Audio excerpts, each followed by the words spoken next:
Hau ab, du kommst hier nicht rein. Dein F- und die Türsteher verhindert jeden unerwünschten Besuch in deiner Burg. Kein Angreifer kommt durch. Super. Hallo Freunde, Merl hier, Server 1192. Hier ein neues Video zur, nach meiner Meinung, wichtigsten Figur, dem wichtigsten Element in Evony, dem Hauptverteidigungsgeneral und seinem Stellvertreter. Die wichtigste Figur auf jeden Fall dann, wenn es um PvP geht.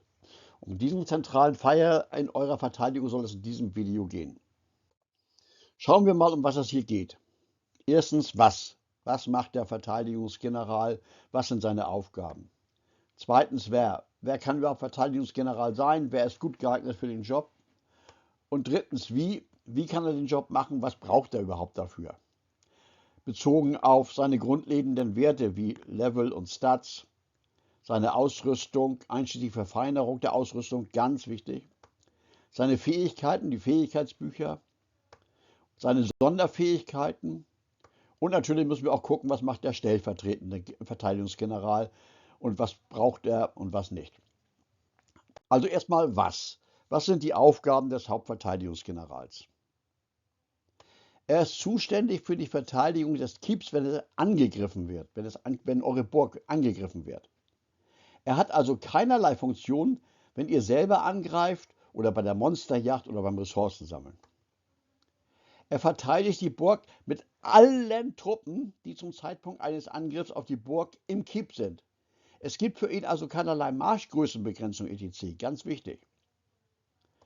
Er verteidigt die Burg mit allen Buffs, die er den Truppen liefern kann.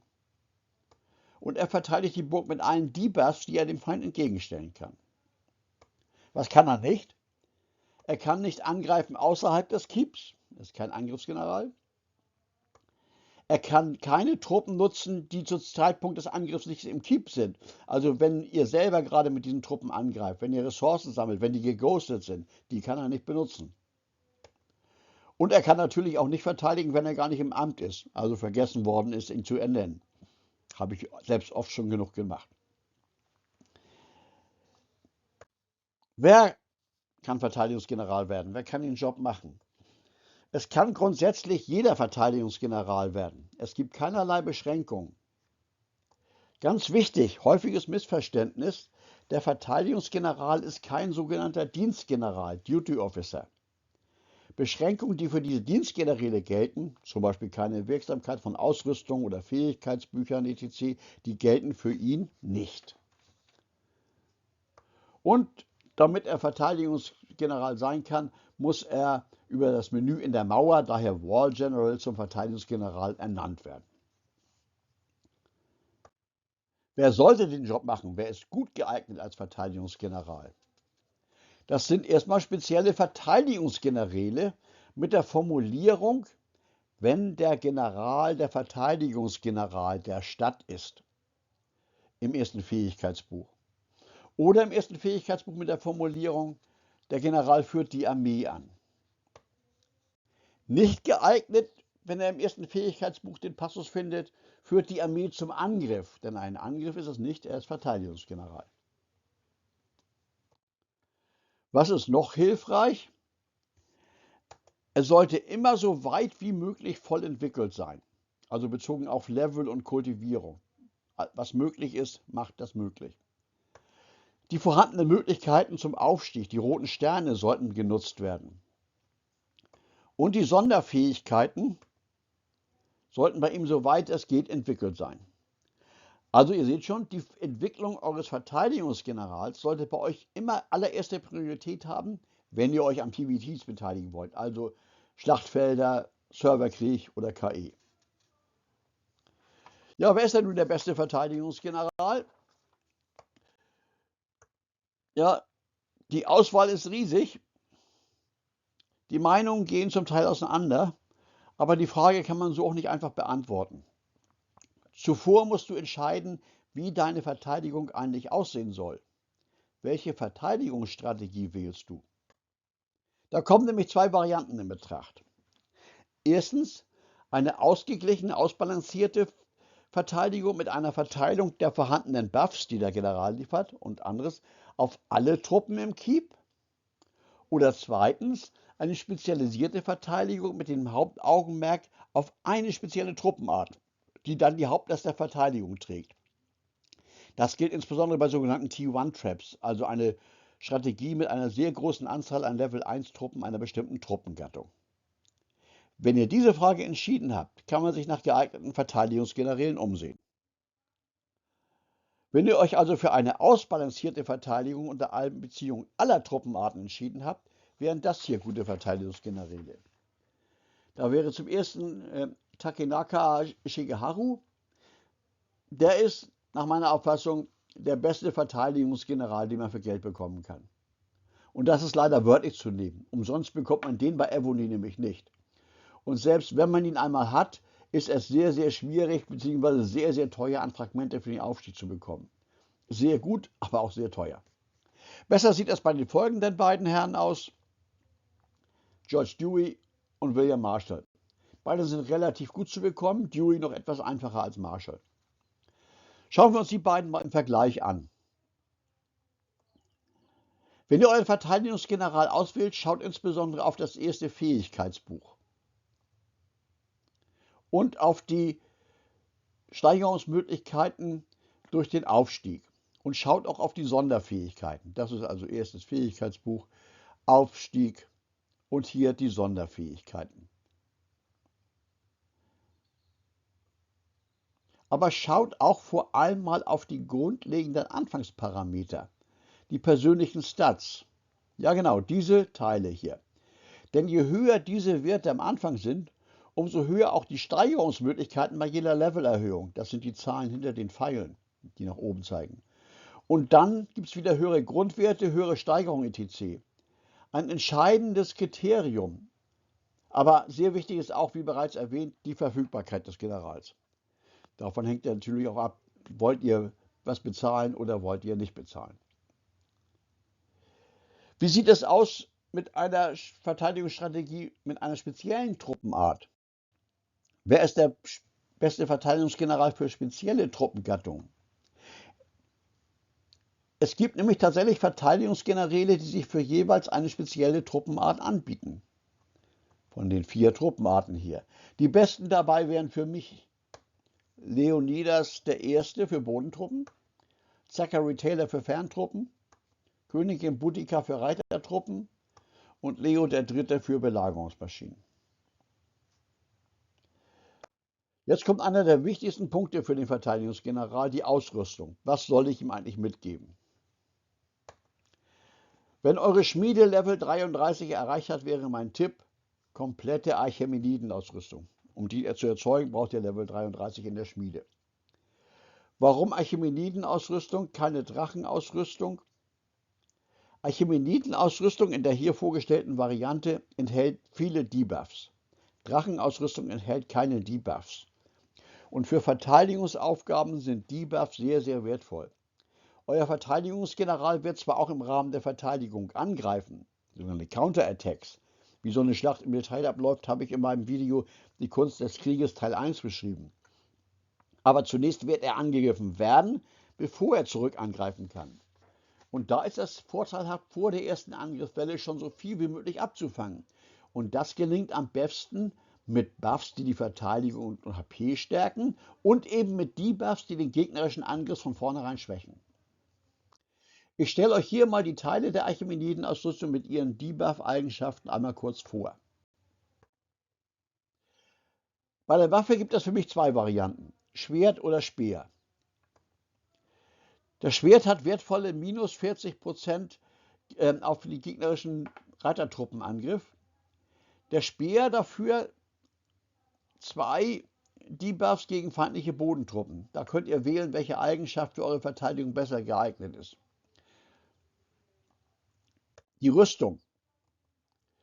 Die Mutig-Rüstung hat minus 35% gegen Angriffe von Belagerungsmaschinen und minus 35% gegen die feindliche Reitertruppenverteidigung. Der Stiefel.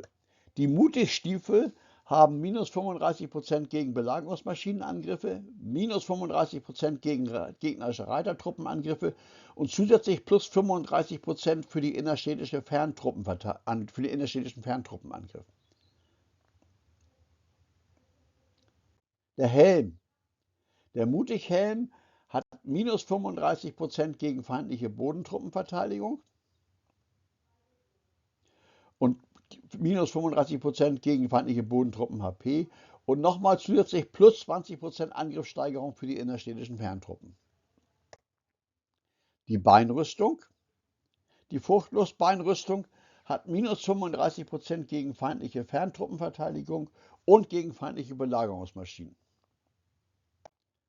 Beim Ring gibt es für mich wieder zwei Varianten. Der Mutig-Ring hat minus 40% gegen feindliche Ferntruppenangriffe. Der Furchtlos-Ring hat minus 40% gegen feindliche Bodentruppen-HP und die feindliche Reitertruppen-HP. Ich finde alle Debuffs gegen feindliche Ferntruppen besonders wertvoll, da von Ferntruppen sicherlich die meisten Angriffe erfolgen, gefolgt dann möglicherweise von Belagerungsmaschinen. Entsprechend habe ich auch meine Verteidigung so ausgelegt und den Mutig-Ring gewählt. Natürlich ist auch die hochgestufte Variante der Archimeniden-Ausrüstung, also die parthische Ausrüstung, noch besser geeignet für die Verteidigungsgeneralen. Aber Vorsicht, keine Fehler machen. Wenn ihr jetzt nur einzelne Ausrüstungsgegenstände hochstuft und austauscht,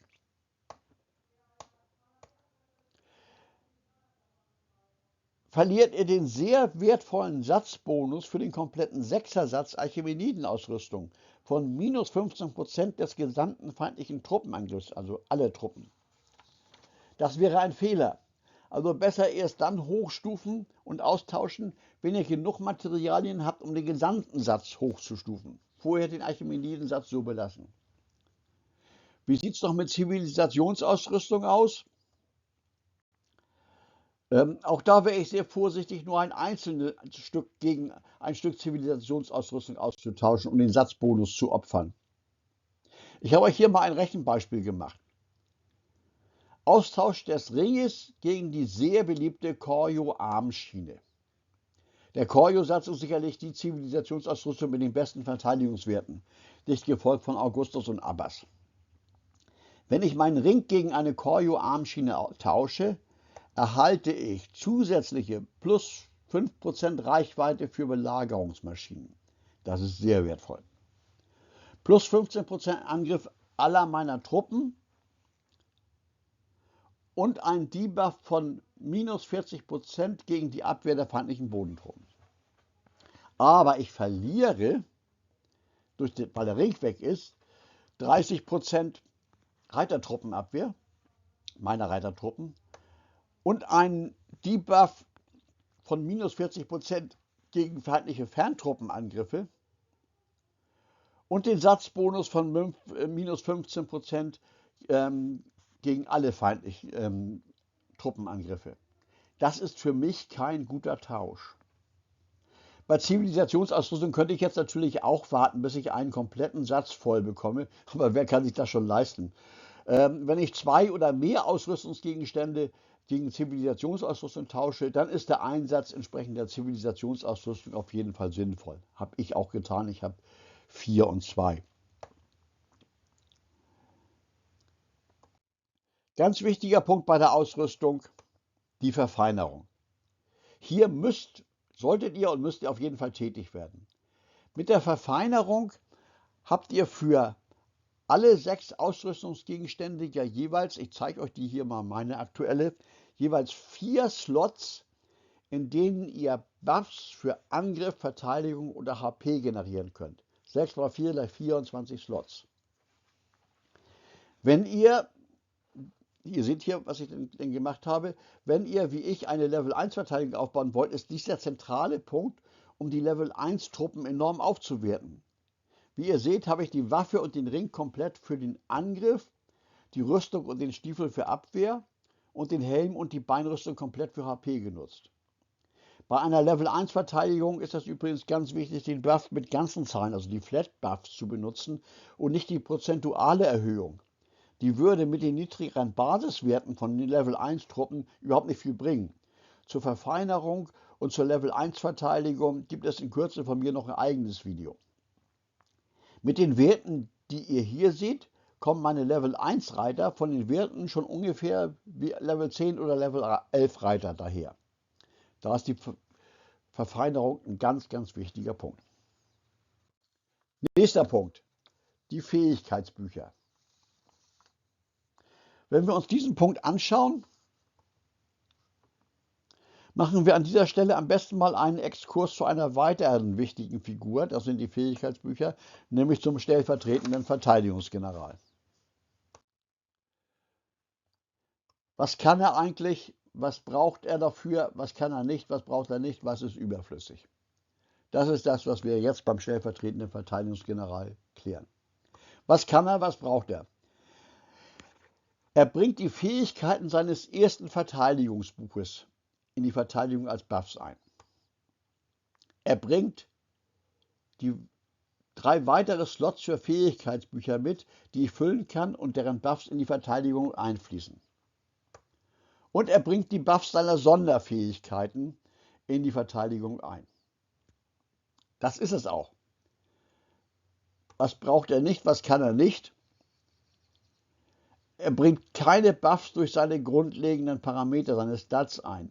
Die Erhöhung durch Level und Sterne bringt bei ihm also nichts. Mit einer Ausnahme, da komme ich gleich zu. Er braucht auch keinerlei Ausrüstung. Die wären bei ihm vollkommen wirkungslos, wie bei allen stellvertretenden Generälen. Entsprechend wäre auch eine Verfeinerung von Ausrüstung vollkommen überflüssig. Spart eure wertvolle Ausrüstung, die braucht er hier nicht, die ist hier nicht wirksam. Schauen wir uns noch mal die Fähigkeitsbücher an.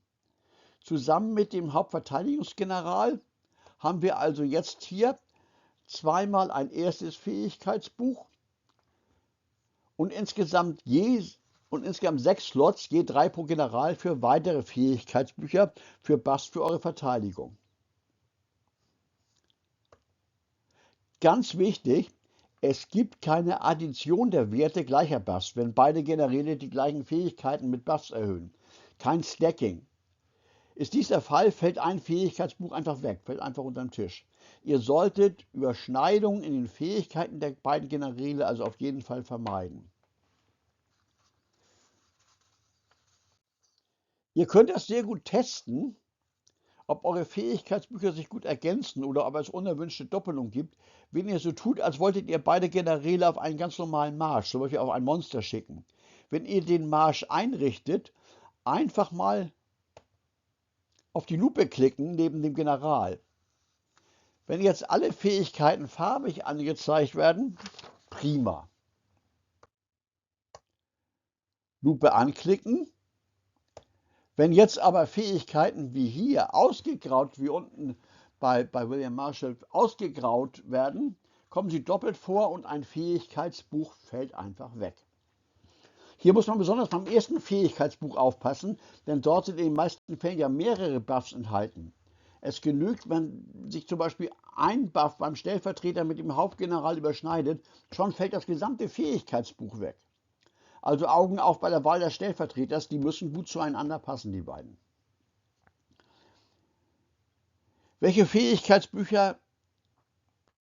Das Ganze gilt übrigens auch für die weiteren Fähigkeitsbücher. Welche Fähigkeitsbücher solltet ihr wählen, wenn ihr die Strategie spezialisierte Truppengattung für eure Verteidigung gewählt habt? Klar, jeweils die Buffs für Angriff, Verteidigung und HP der gewählten Truppenart. Das auf jeden Fall. Damit habt ihr schon mal 3 Slots voll. Aber dann, ich würde ganz dringend dazu raten, die Fähigkeiten Reichweitenbonus sowohl für Belagerungsmaschinen als auch für Ferntruppen zu wählen. Damit erreicht ihr, dass eure Belagerungsmaschinen und eure Ferntruppen, wichtige Bestandteile eurer Verteidigung, möglicherweise die Truppen des Gegners angreifen können, bevor diese euch überhaupt erreichen. Schaut mal in eure Schlachtberichte, wie wichtig Belagerungsmaschinen und Ferntruppen für eure Verteidigung sind. Dann werdet ihr sehen, dass dieser Reichweitenbonus sehr nützlich sein kann. Dann kommen wir nochmal zu den Sonderfähigkeiten der beiden Generäle. Dort verhält es sich ganz anders als bei den Fähigkeitsbüchern. Hier können nämlich die Sonderfähigkeiten der beiden Generäle addiert, gestackt werden. Das kann sehr, sehr wertvoll sein. Sonderfähigkeiten können also somit auf die Truppengattungen verteilt werden oder ihr könnt sie gehäuft auf eine spezielle Truppengattung zusammenpacken. Hier kommt übrigens die von mir vorhin erwähnte Ausnahme für das Hochleveln des Stellvertreters ins Spiel. Sonderfähigkeiten kann man nämlich erst ab Level 25 entwickeln. Ihr solltet eure stellvertretenden Verteidigungsgeneräle also immer bis Level 25 entwickeln, damit ihr auch die Sonderfähigkeiten entwickeln könnt. So, das war erstmal eine Menge Stoff. Ihr könnt jetzt weiter an eurem Bollwerk für eure Burg arbeiten. Weitere Tipps zum Verteidigungsgeneral gibt es in Kürze in dem Video zur Level 1 Verteidigung. Viel Spaß mit und auch ohne Evonie wünscht euch Merl.